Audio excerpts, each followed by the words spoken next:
말씀을 봉독하겠습니다. 1절입니다. 형제 사랑하기를 계속하고 손님 대접하기를 잊지 말라. 이로써 부지 중에 천사들을 대접한 이들이 있었느니라.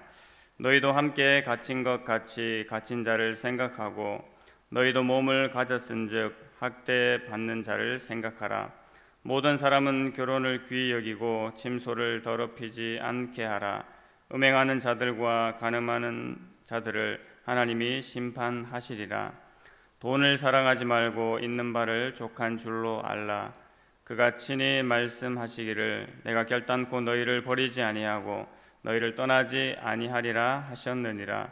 그러므로 우리가 담대히 말하되 주는 나를 돕는 이시니 내가 무서워하지 아니하겠노라. 사람이 내게 어찌하리요 하노라. 하나님의 말씀을 너희에게 일러주고 너희를 인도하던 자들을 생각하며 그들의 행실의 결말을 주의하여 보고 그들의 믿음을 본받으라. 예수 그리스도는 어제나 오늘이나 영원토록 동일하시니라. 여러 가지 다른 교훈에 끌리지 말라. 마음은 은혜로서 굳게 함이 아름답고 음식으로서 할 것이 아니니 음식으로 말미암아 행한 자는 유익을 얻지 못하였느니라. 우리에게 제단이 있는데 장막에서 섬기는 자들은 그 제단에서 먹을 고난이 없나니 이는 죄를 위한 짐승의 피는 대제사장이 가지고 성소에 들어가고 그 육체는 영문 밖에서 불사름이라. 그러므로 예수도 자기 피로써 백성을 거룩하게 하려고 성문 밖에서 고난을 받으셨느니라. 그런즉 우리도 그의 치욕을 짊어지고 영문 밖으로 그에게 나아가자. 우리가 여기에는 영구한 도성이 없으므로 장차 올 것을 찾나니 그러므로 우리는 예수로 말미암아 항상 찬송의 제사를 하나님께 드리자. 이는 그 이름을 증언하는 입술의 열매니라. 오직 선을 행함과 서로 나누어 주기를 잊지 말라. 하나님은 이 같은 제사를 기뻐하시느니라. 너희를 인도하는 자들에게 순종하고 복종하라. 그들은 너희 영혼을 위하여 경성하기를 자신들이 청산할 자인 것 같이 하느니라. 그들로 하여금 즐거움으로 이 일을 하게 하고 근심으로 하게 하지 말라. 그렇지 않으면 너희에게 유익이 없느니라. 아멘. 저희는 히브리서 제일 마지막 장 13장 말씀을 맡게 됩니다.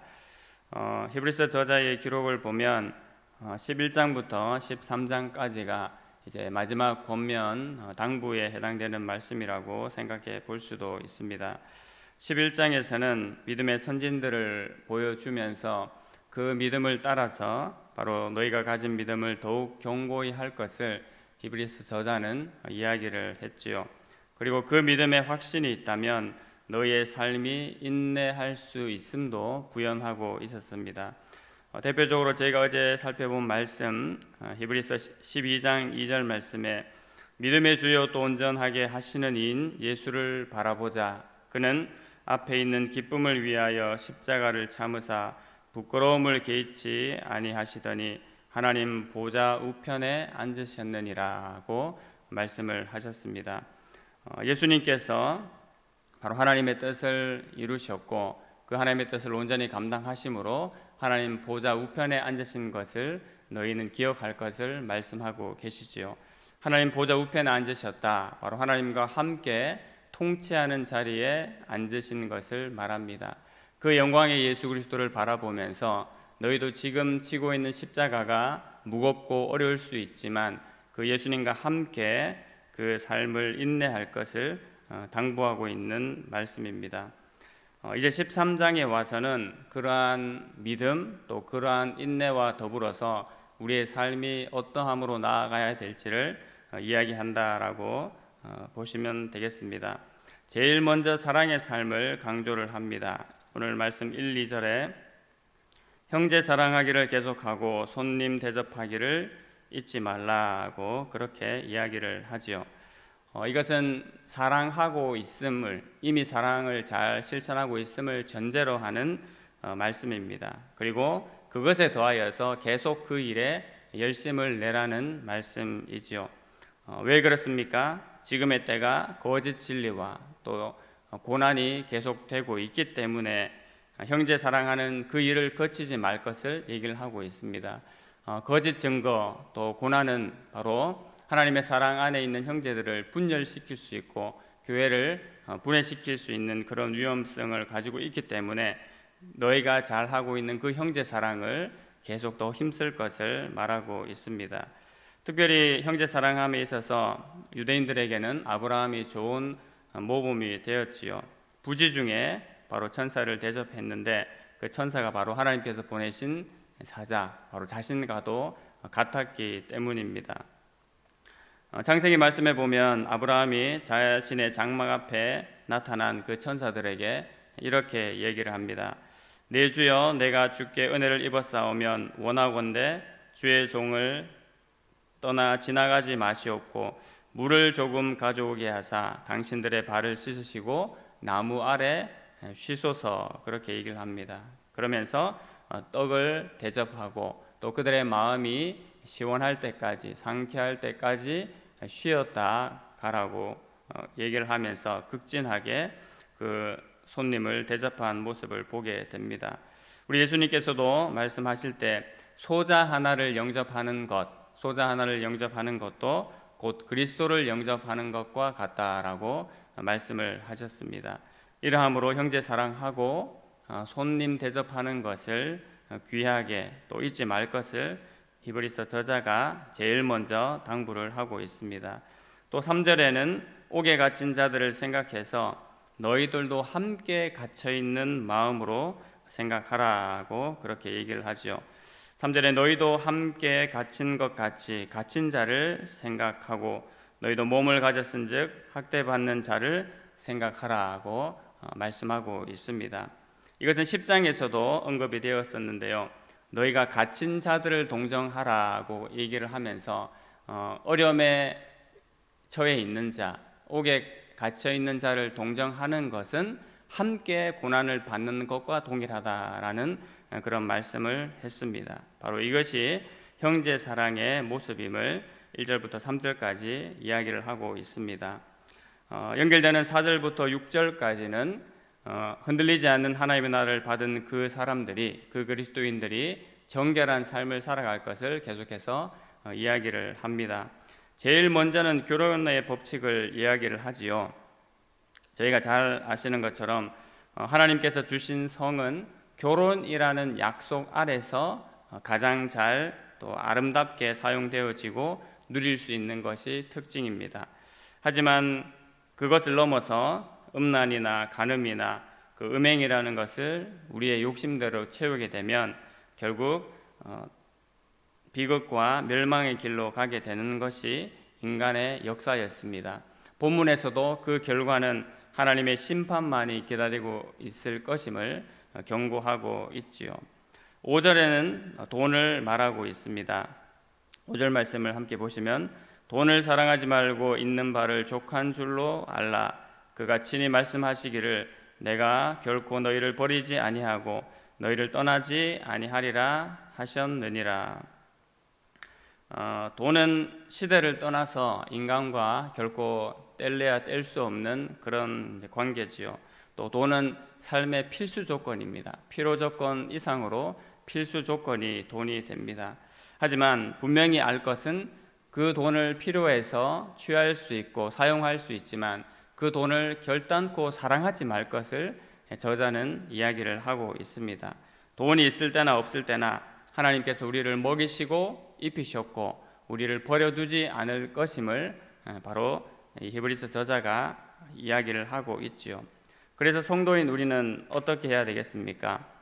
그 말이 쉽지는 않지만 돈에 매여 있는 삶이 아니라 돈을 다스리는 삶이 되어야 되는 것이 돈을 바라보는 시각이고 또 우리가 돈을 사용하는 마땅한 방법일 것입니다. 이렇게 정결한 삶을 살 것에 대하여서 이야기를 하고 있습니다. 7절부터 10절까지는 그 지도자를 어떻게 취하고 따를 것인지를 이야기를 하고 있는데요. 7절, 8절은 먼저 참된 지도자를 잘 따르고 본받는 삶을 살 것을 얘기하는 것입니다. 그들이 하나님의 말씀에 따라서 살고 또 심지어 죽는 것을 보면서 그러한 지도자들의 믿음을 너희가 본받으라는 말씀을 하고 있습니다. 7절 말씀이죠. 하나님의 말씀을 너희에게 일러주고 너희를 인도하던 자들을 생각하며 그들의 행실의 결말을 주의하여 보고 그들의 믿음을 본받으라고 말씀하고 있습니다. 지금 복음을 전해주는 지도자들에 해당되는 말씀이기도 하지만 이미 말씀을 전해주고 순교나 또 고난으로 말미암아 이미 하나님 앞에 앞서간 사람들을 두고도 하고 있는 이야기입니다. 그래서 참된 지도자들을 잘 따르고 그 전하여진 복음을 잘 지킬 뿐만 아니라 그들이 행한 대로 너희도 그 삶을 본받고 살아라고 말씀하고 있습니다. 반면에 9절과 10절은 거짓 지도자를 경계하라는 그 말씀을 역으로 알려주고 있지요. 그러면서 너희의 심령에 새겨진 은혜가 바로 먹고 마시는 형식적인 규례로 세워진 것이 아니라 바로 예수님을 통하여서 부어진 영적인 은혜로 되어진 것임을 다시 한번 강조를 하고 있습니다. 9절에 여러 가지 다른 교훈에 끌리지 말라. 마음은 은혜로서 굳게 함이 아름답고 음식으로서 할 것이 아니니 음식으로 말미암아 행한 자는 유익을 얻지 못하였느니라고 말씀을 하셨습니다. 그러하기 때문에 그리스도로 드려진 제사로 인해서 바로 우리의 심령이 온전하였었다라는 것을 다시 한번 기억을 해야 되겠죠. 그리고 그리스도의 피로 온전하여진 그 심령을 다시 동물 제사로 가지고 간다. 그것은 있을 수도 없고 있어서도 안 되는 일입니다. 왜냐하면 그리스도의 보혈을 헛되게 만드는 일이기 때문에 그러한 잘못된 가르침, 거짓 교사들을 경계하고 너에게 참된 복음을 알려준 그 지도자들을 따라서 그 신앙을 견고히 할 것을 이야기하고 있는 것입니다. 11절부터 16절까지는 오늘 본문의 가장 핵심적인 내용으로 바로 예수님의 본을 따라 사는 삶을 이야기를 해주고 있습니다.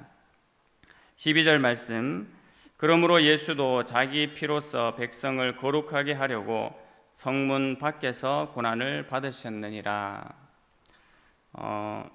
바로 모든 이들을 위해서 희생 제물이 되신 예수님께서 성문 밖 십자가에서 피 흘리신 고난을 이야기를 하는 것이지요.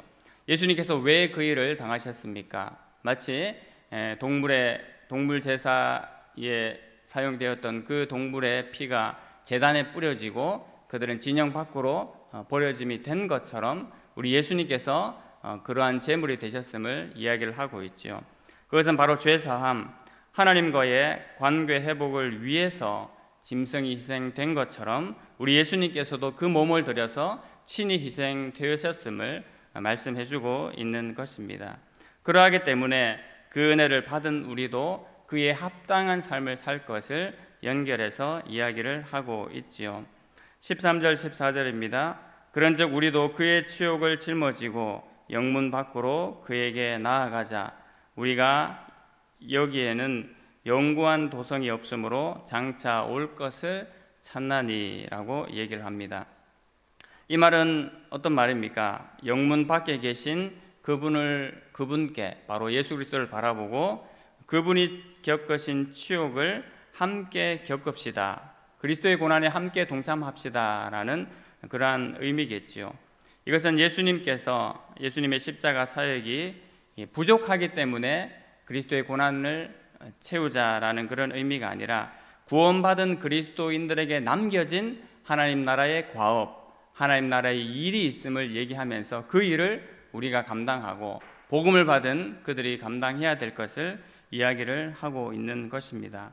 사도 바울도 비슷한 말을 했습니다. 골로새서 1장 24절 말씀에 나는 이제 너희를 위하여 받는 괴로움을 기뻐하고 그리스도의 남은 고난을 그의 몸된 교회를 위하여 내 육체에 채워놓으라고 그렇게 말씀을 했지요. 그리스도의 남은 고난, 역시 그리스도의 구속 대속의 사역이 부족한 고난이 아니라 이미 완성되고 성취시켜 놓으신 그 구속과 대속의 사역 위에 남은 우리의 일들을, 하나님 나라의 과업들을 감당해야 될 몫이 그리스도를 받아들인 그리스도인들의 모습이다라는 것을 이야기를 하고 있는 것입니다. 이것을 얘기하면서 우리가 그렇게 할 이유가 무엇에 있는지를 얘기할 때, 우리가 차지할 영원한 도성, 영원한 하나님의 나라가 이 땅 가운데 있지 않고 장차 올 것을 우리가 알고 있고 또 그것을 믿기에 그것을 가지고 살아가는 존재들이다라고 역시 이야기를 하고 있습니다. 그러면서 히브리서 저자는 우리가 예수님을 따라서 드리게 되는 그 희생의 삶, 예수님께서 그러하셨던 것처럼 영문 밖에서 죽음을 당하신 것처럼 우리도 영문 밖으로 나아가자라고 했는데, 그러면 그 삶을 구체적으로 어떻게 살 것인지를 바로 15절 16절에서 정리를 해주고 있는 것입니다.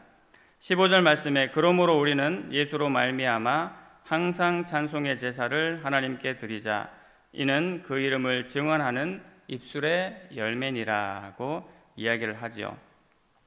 한마디로 표현하면 예수님을 통해서 드리는 찬미의 제사를 드리는 것이 우리가 예수님을 따라 사는, 예수님께서 드리신 희생의 제사를 따라 사는 합당한 길이다라는 것을 얘기를 해주고 있습니다. 바로 이것은 하나님과의 관계 속에서 항상 그분을 인정하고 그분께 순종하라는 그러한 의미겠지요. 바로 다른 말로 하면 하나님 사랑을 이야기를 하는 것입니다. 예수님을 통해서 드리는 찬미의 제사, 곧 살아계신 하나님을 인정하고 그분을 따라가는 삶, 하나님을 사랑하는 삶을 살아야 되는 것을 이야기를 해주고 있습니다. 연결되는 16절에서는요, 오직 선을 행함과 서로 나누어 주기를 잊지 말라고 이야기를 하고 있습니다.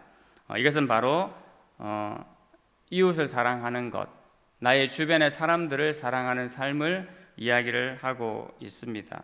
그래서 예수 그리스도 대속의 은혜를 받은 자가 마땅히 드려야 될 희생의 제사는 바로 하나님을 사랑하는 것, 그리고 이웃을 내 몸과 같이 사랑하라라는 그 율법과 일치되고 동일한 것을 우리가 알 수가 있습니다. 바로 이러한 삶을 살아가는 것이 예수님의 본을 따라가는 삶이다라고 명시해주고 있습니다. 마지막 절 17절에서는요, 참된 지도자들에게 순복하고 마음을 다하여서 그들을 도우라고 말씀하고 있습니다. 왜 그렇습니까? 바로 그 사람들은 앞서도 얘기했지만 너희의 영혼을 지키는 사람들이고, 또 하나님 앞에서 마치 자신이 그 모든 책임을 질 것처럼 생각하면서 살아가는 사람들이기 때문에 그러하다라고 얘기를 합니다. 그들은 또 성도들의 형통함에 함께 기뻐하고, 성도들이 연약할 때에 정말 마음 아파하고 자신의 일처럼 여기기 때문에 그런 참된 지도자들을 잘 섬길 것을 이야기를 해주고 있습니다. 오늘 히브리서 저자는 히브리서 11장 12장과 연결되어서 영원한 그 하나님의 나라를 받은 자들, 바로 흔들리지 않는 하나님의 나라를 받은 그리스도인들이 삶의 모습에서 어떻게 살아가야 될지를 정리를 해준다라고 했습니다. 이 모든 삶의 초석과 제일 근본, 기본은 무엇이겠습니까? 바로 예수님을 굳건히 붙잡고 따라가는 삶, 예수님을 본받아 따라가는 삶이라는 것을 우리가 잘 알 수 있습니다. 오늘 형제를 사랑하고 또 정결한 삶을 살아가고 그 외에 지켜야 될 여러 가지 것들을 얘기했지만, 무엇보다 우리가 예수 그리스도를 굳건하게 붙잡고 살아가는 그 삶으로 말미암아 다른 모든 것들이 이루어지고 정립되어지고 세워질 수 있음을 우리가 보게 됩니다. 우리가 오늘 하루도 삶을 살아갈 때 그 은혜로 말미암아 우리의 삶들을 분별하고 하나님의 참된 사랑 가운데 또 정결한 삶으로 우리가 나아갈 수 있기를 소망합니다. 하나님의 은혜가 우리의 심령과 마음 가운데 내려질 때에, 곧 그리스도의 보혈이 우리의 심령과 마음 가운데 내려질 때에 우리 한 사람 한 사람이 그러한 삶을 살아갈 수 있을 것입니다. 또 주의 교회가 몸된 교회로서 그 역할들을 잘 감당할 수 있을 것입니다. 오늘 하루도 또 한 주간도 그러한 은혜 가운데 충만하게 세워지고 살아가는 모든 주의 성도들의 삶이 되기를 간절히 소망합니다. 하나님 아버지, 은혜를 감사합니다. 예수 그리스도의 보혈을 따라 우리가 흠없는 자들이 되게 하여 주시고 또 그 은혜를 따라 살아가는 자들이 되게 하심을 참으로 감사합니다. 하나님 아버지, 우리가 삶을 살아가면서 어떻게 행해야 될 여러 가지 것들이 있지만 무엇보다도 우리의 온전하시고 참된 지도자 되신 그 예수 그리스도를 온전히 본받으며 따라가는 삶이 되게 하여 주시옵소서. 그래야 하나님, 내가 어떻게 해야 되겠다라는 그런 결단보다도 그리스도의 보혈로 말미암아 우리의 심령과 마음이 녹아지게 하여 주시고 우리의 삶과 행동들이 그렇게 되어지는 삶으로 되어질 수 있도록 하나님 역사하시고 인도하여 주시옵소서. 한 주간도 시작합니다. 하나님, 직장과 일터와 학업과 진로의 모든 현장 가운데 하나님의 은혜와 역사가 충만하게 하여 주시고 흔들리지 않는 하나님의 나라를 받은 자들이오니 하나님, 이 심령과 마음을 굳게 하게 하셔서 하나님의 백성답게 살아가는 또 이 한 주간 되게 하시고 이 하루가 되게 하여 주시옵소서. 예수님의 이름으로 기도드립니다. 아멘.